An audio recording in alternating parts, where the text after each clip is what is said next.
তাহলে একটা মজা দেখাই দেয়। আমরা নিয়মিত আসবো, এসে এরকম রাত্রে মাঝে মাঝে ফিরে নিবো, ঠিক আছে? তাহলে আমরা মজা নেই এখন, ঠিক আছে? তোমরা ঘোরাঘুরি করো দেখো। তাইলে আপনারা কি বুঝলেন? এখন ভাই ব্রাদার সবাই একসাথে ঘোরাঘুরি করবো। মনে যত কষ্ট আছে সব সমুদ্রের সি বিচে ফেলে দিবে একদম। অতীত ভবিষ্যতে আমরা ভালো কিছু করবো এই আশায়, কি বলো? তো এখন অতীত বাদ, মন ফ্রেশ। এই যে আমার, এই দেখেন একটা জিনিস দেখাবো, এই যে আমার কিন্তু এই মুড দেয়া এরোপ্লেন মুড, মানে আমি নেটওয়ার্কের বাইরে, আমি নেটওয়ার্কের বাইরে।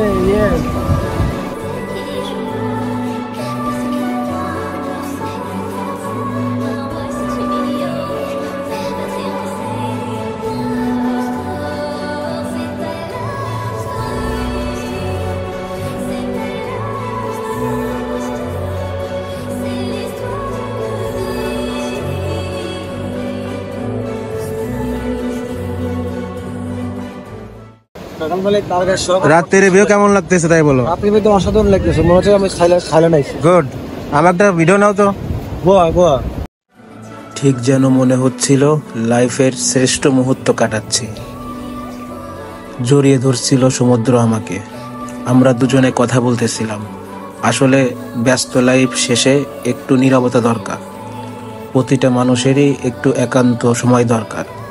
সো আমিও পেয়ে গেছিলাম সেই মুহূর্তটা। কি যে মজা হচ্ছিল। সবাই চেষ্টা করবেন একান্তভাবে সমুদ্রের সাথে কথা বলার, তারপরেই উত্তর পেয়ে যাবেন কি জন্য আমি এই কথাটি বলেছি। এই হলো আমাদের রাত্রের সমুদ্র সৈকত কুয়াকাটা। সবাই এখন আমরা একটু ভিডিও করলাম। It's beautiful. এই যে এখানে ডগিরা বসে আছে, এই ডগি। তো এই আর কি কুয়াকাটার রাত্রের সৌন্দর্য। আমরা ভাই ব্রাদার সবাই একসাথে চলে আসলাম মজা করতে। এই যে ফ্যামিলি নিয়ে এখানে ছবি তুলতেছে। এই যে ওয়াও, ইটস বিউটিফুল। এখানে কি সুন্দর আমরা গাছ দেখতে পাচ্ছি। কি গাছ? তাল গাছ। ওয়াও, সমুদ্রের পাশেই সুন্দর একটি তাল গাছ, সি বিচ সংলগ্ন।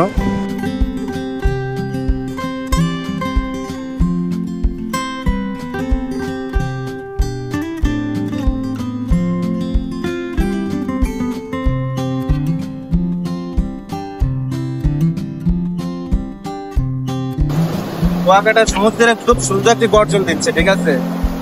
আমার পিছনে এখন গর্জন হচ্ছে। আপনার সমুদ্র এগিয়ে গেছে মনে হচ্ছে, নাকি আমরা আসছি এই কারণে সমুদ্র ভালো হয়েছে? কি গর্জন না, এই আওয়াজটাই শোনার জন্য আমি অনেক কষ্টের পরে এখানে আসতে পারি, জাস্ট এই সমুদ্রের সাথে কথা বলার জন্য।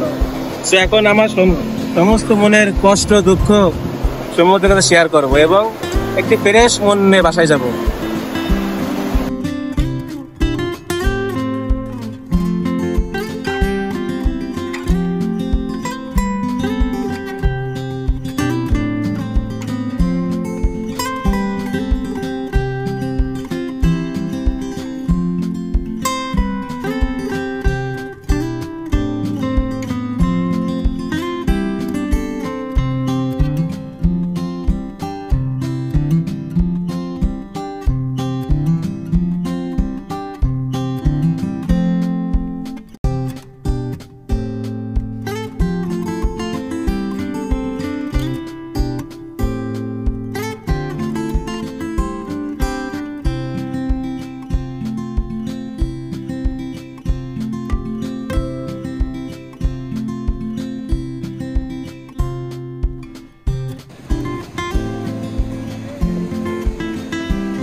হ্যাঁ,